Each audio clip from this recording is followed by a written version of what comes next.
नमस्कार मित्रांनो, मी मराठी माणूस प्रदीप. परवा एशिया कपची फायनल झाली भारत पाकिस्तानची आणि भारतानं दणदणीत विजय या पाकिस्तानवरती मिळवला. पण या सगळ्या गोष्टीच्या दरम्यान जेव्हा तुमची ती ट्रॉफी देण्याची वेळ येते किंवा तुमची ते मेडल देण्याची वेळ येते, तुमचे जे काही तुम्हाला इनाम असतील, जे चेक्सच्या स्वरूपामध्ये द्यायची वेळ असते, तेव्हा काही प्रमुख पाहुणे असतात. आणि त्या प्रमुख पाहुण्यांमध्ये मग आता समजा एशिया कपचं असेल, मग त्यांचे कोण चेअरमन असतील किंवा प्रत्येक देशाचं जे काही क्रिकेट बोर्ड असतं त्यांची महत्त्वाची लोकं आणि असे अनेक लोकं असतात जे पार्टनरशिप वगैरे ॲडव्हर्टायझिंग वगैरे करणारे. तुम्हाला माहिती असेल या सगळ्या नियम काय असतात.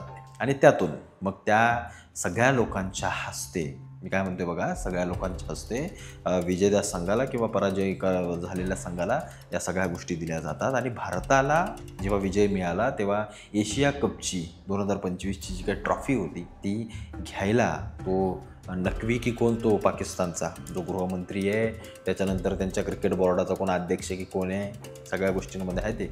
आणि त्याने त्याच्या हस्ते ही ट्रॉफी घ्यायची होती भारत देशाला. आणि आपल्या सगळ्या खेळाडूंनी त्याला नकार दिला, नाही घेतली ट्रॉफी वगैरे नाही घेतली, आम्हाला नाही घ्यायची त्या पाकिस्तानवाल्याच्या हातून. आणि मग त्यांनी विदाऊट ट्रॉफीचं सगळं सेलिब्रेशन केलं. ठीक आहे, या सगळ्या गोष्टीतून आम्ही दाखवून दिलं की आमचा देश, आमचे खेळाडू, त्यांचा देशाप्रती असलेला अभिमान, त्यांना या सगळ्या गोष्टी त्यांनी या सगळ्या एशिया कपच्या याच्यामध्ये दाखवून दिल्या. जी लोकं आधी म्हणत होती की भारताने कशाला खेळायला पाहिजे होतं, काय ठीक आहे, त्या काही राजकीय गोष्टी, देशाच्या गोष्टी आणि खेळ या सगळ्या गोष्टी काही त्यांच्याही प्रतिक्रिया काय चुकीच्या नव्हत्या, कशाला खेळायला पाहिजे होत्या काय. कारण एक गोष्ट लक्षात घ्या, प्रत्येक नाण्याला दोन बाजू आहेत.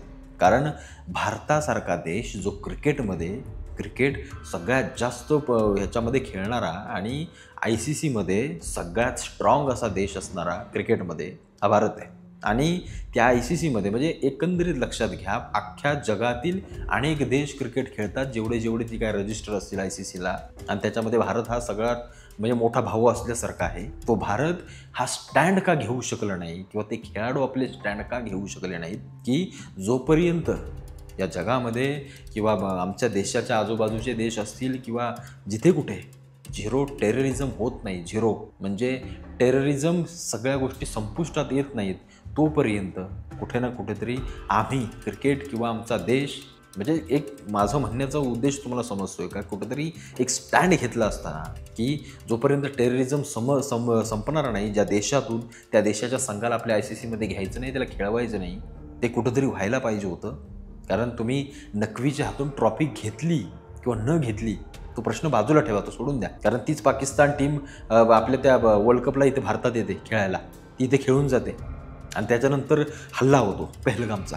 मग का तो पाकिस्ताननं काय पहिलाच हल्ला केला? याच्या आधी कधी हल्ला केला नाही. याच्या आधी कित्येक हल्ले केले, कित्येक युद्ध झाली, कित्येक टेररिस्ट अटॅक झाले या शहरांमध्ये भारतातल्या आतमधल्या. तरी पाकिस्तानची टीम इथं आलीच ना, तरी खेळ सुरूच राहिले. आम्ही फक्त खेळ खेळाच्या जागी बघतोय. आम्हाला असं वाटतं की आम्ही फक्त खेळ खेळाच्या जागी बघावा, पण ते खेळ खेळाच्या जागी बघत नाहीत. ते खेळात देखील राजकारण, त्यांच्या खेळाडूंच्या अंगात मुंगल्या किती तुम्ही बघितलं का? हे सगळे एका विचारसरणीचे. यांना फक्त देशाला आपल्या खेळ म्हणून आपल्याला हरवायचं नाही आहे, यांना सगळ्या गोष्टीमध्ये आपल्या देशाला हरवायचं आहे. ही लोकं त्या सगळ्या टेररिस्टच्या संघटना आहेत, मोठ्या मोठ्या आतंकवादी संघटना, त्यांना पोचणारे हेच, त्यांच्या हातून सगळ्या गोष्टी करून आपल्या देशात कुरघोड्या करणारे हेच. हे झाल्यानंतर आपली देशभक्ती जागी होते. आपली देशभक्ती जागी झाल्यानंतर मग दाखवायची कुठं? तर खेळ हा त्याचं माध्यम आहे. खेळ हे त्याचं माध्यम आहे. आम्ही जवानांच्या स्वरूपामध्ये, आम्ही आमच्या सैन्याच्या स्वरूपामध्ये किंवा आमच्या सैन्याला आमच्या देश म्हणून आमचं किती पाठबळ आहे याच्यावरती थोडा प्रश्नच आहे, थोडासा प्रश्न आहे. म्हणजे सीमेवरती लढणारा एखादा सैनिक, त्याचा पगार किती महिन्याचा?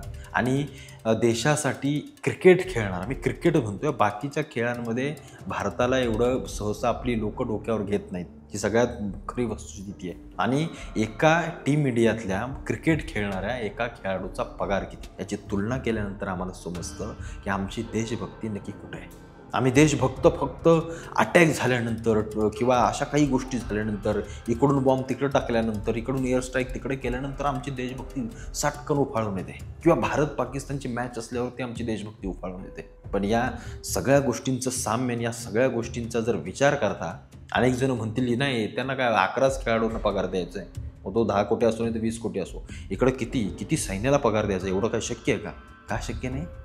जी लोक तुमच्या सीमेवरती उभे राहून तुमच्या देशाला सुरक्षित करतायत, कोणत्याही जीवाची पर्वा न करता त्यांच्याविषयी आम्ही असं बोलायचं, त्यांच्याविषयी आमची धारणा ही अशी. म्हणजे मी जेवढा इतिहास वाचला आहे, छत्रपती शिवाजी महाराज हे सगळ्यात जास्त खर्च कशावर करत असतील तर त्या सैन्यावरती. कारण जिथं तुम्ही सुरक्षित आहात त्याच्यावरती तुम्ही खर्च करू शकत नाही किंवा त्यांना तुम्ही पाठबळ देऊ शकत नाही, तर तुमचा देश कितीही मोठा जरी प्रगत झाला ना. कारण एक गोष्ट लक्षात घ्या ना, हे पाकिस्तानवाले येत आहेत, हल्ला करतायत, सगळ्या इथं मारून टाकतायत लोकांना, आपल्या सैन्याला मारतायत, निघून जात आहेत, तिकडनं ट्विट करतायत. आपण सगळं एक दिवस आपलं वातावरण तापतंय, कुठेतरी एअर स्ट्राईक होते. या भारतीय जनता पार्टीच्या काळातलं सांगत नाही, त्या काँग्रेसच्या काळात तर तेही होत नव्हतं. तेव्हा तर विचित्र अवस्था होती, विचित्र. हे तरी देशभक्त तरी आहेत, काहीतरी करतायत, तरी दम तरी दाखवतायत, डोळे तरी वाटरून दाखवतायत. त्यांच्या काळात काही नव्हतं. पण आम्ही फक्त एवढंच करत बसणार आहोत का? ते येणार 2-3 वर्षांनी हल्ले करत राहणार, आम्ही आपलं खेळत राहणार, इकडं आमची देशभक्ती जागी होत राहणार. बस कधी या सगळ्या गोष्टींना फुल स्टॉप मिळणार? कधी आम्ही इस्रायलसारखं जी अवस्था गाझाची इस्रायलने केली ती अवस्था आम्ही बाकीच्या या टेररिस्ट आणि आतंकवादी देशांची कधी करणार? हा प्रश्न जरा आपल्याला स्वतःला पडला पाहिजे. कधीतरी हे थांबलं पाहिजे. आम्ही फक्त म्हणण्यापुरते आहोत. काय भारत पाकिस्तान किती करार, किती व्यापार चालू आहे, आजही चालू आहे. कुठे थांबला? नाही थांबला. आमचा खेळ आम्ही करतोय ना. हा कप जिंका खेळ खेळाच्या जागी असतो, जागीच असतो. प्रश्न खेळाचा नाही आहे, प्रश्न याचा आहे की आम्ही या सगळ्या गोष्टी कधी थांबवणार? का नाही आम्ही एखादा आमच्या BCCIनं नाही तर आमच्या सरकारने किंवा आमच्या खेळाडूंनी पत्र लिहिलं त्या क्रिकेट बोर्डाला, इंटरनॅशनल क्रिकेट बोर्डाला, की हा पाकिस्तान हा टेररिस्ट देश आहे, यांची विचारसरणी अशी आहे, आमच्या देशातल्या एवढ्या नागरिकांना मारलंय, जोपर्यंत यांच्यावरती बंदी आणली जात नाही तोपर्यंत आम्ही खेळ करणार नाही. ही सगळ्यात मोठी विचारसरणी आपल्या खेळाडूंमध्ये काय येत नाही? आम्हाला फक्त देशभक्ती काय स्टेडियमपुरतंच, स्टेडियमच्या बाहेर गेलो की आम्ही झालो, गेली आमची देशभक्ती, गळून गेली. आम्हाला कसलीच देशभक्ती नाही. बाहेर आलो की आम्ही लगेच सेक्युलर, लगेच आम्ही मग अगदी सगळ्या गोष्टी चष्म्यातून बघणार की हे चुकीचं आहे, ते बरोबर आहे. या सगळ्या गोष्टींमध्ये आम्ही अडकून पडलो आहे. पण आम्हाला जरा बारीक सारीक गोष्टींचा विचार करता येत नाही आहे. आज आपल्या देशामध्ये आय लव्ह मोहम्मद नावाचं ते कॅम्पेन अचानक कोणी उफाळवलं, काय केलं माहीत नाही. त्याच सारख्या गोष्टी पाकिस्तानमध्ये देखील उफाळतात आणि उभ्या राहतात. याचा अर्थ, याची एक गोष्ट लक्षात ठेवा, याचा अर्थ की हे सगळे हे जे दोन बाजू आहेत ना ते एक आहेत. कसं पोहोचवलं गेलं? पाकिस्तानमध्ये देखील अशीच आंदोलन निघाली, भारतात देखील अशीच निघाली. कुठल्या देशभक्तीच्या गोष्टी करतोय आपण? कुठली देशभक्ती सांगतोय? ही देशभक्ती आमची, आमचा म्हणजे आम्हाला देश नंतर आमचा धर्मप्रिय, असली देशभक्तीचं काही गरज नाही आहे. असल्या आमच्या क्रिकेटची आणि आमच्या बाकीच्या खेळाच्या जागी असतोच, खेळलाच पाहिजे, नाही असं नाही. पण आम्ही खेळाडू म्हणून आमची देशभक्ती कधी जागी होणार स्वतःची? की आम्ही असल्या आतंकवादी देशासोबत खेळणार नाही. भले आमचं काय होईल ते हो, पण हे आम्ही करणार नाही जोपर्यंत यांना धडा शिकवला जात नाही. बाकी संपूर्ण जग जोपर्यंत यांना धडा शिकवत नाही, कधी आम्ही या सगळ्या गोष्टी बोलणार? आंतरराष्ट्रीय दर्जाच्या राजकारणामध्ये डोनाल्ड ट्रम्प लगेच तिकडं जाऊन हात मिळवतो, सगळ्या गोष्टी चालतात. आपली देशभक्ती फक्त घरात टीव्हीच्या समोर. आम्हाला देशभक्ती दाखवायची असेल ना, आम्हाला देशभक्ती, तर आधी आपला देश आतून जो पोकळ झाला ना किंवा आतून जो पोखरला जातोय त्याला ती घाण साफ करावी लागेल. ते सगळं साफ केल्यानंतर मग आम्ही म्हणू की आमचा देश काहीतरी स्ट्रॉंग आहे किंवा आमचा बलवान आहे. पण जोपर्यंत आतून साफ होत नाही तोपर्यंत तुम्ही काहीही करा, तुमची कितीही देशभक्ती जागी करा, पहलगाम एक हल्ला झाला, परत होत राहणार. आणि हे हल्ले होत असताना, या सगळ्या गोष्टी होत असताना आमचीच या देशातले राजकीय पक्ष, काही राजकीय लोक आपल्या देशभक्तीवरती नाही, आपल्या जवानांवरती सवाल उचलतात. ही आमची देशभक्ती, हे आमचं देशप्रेम. कुठे गेले होते जवान?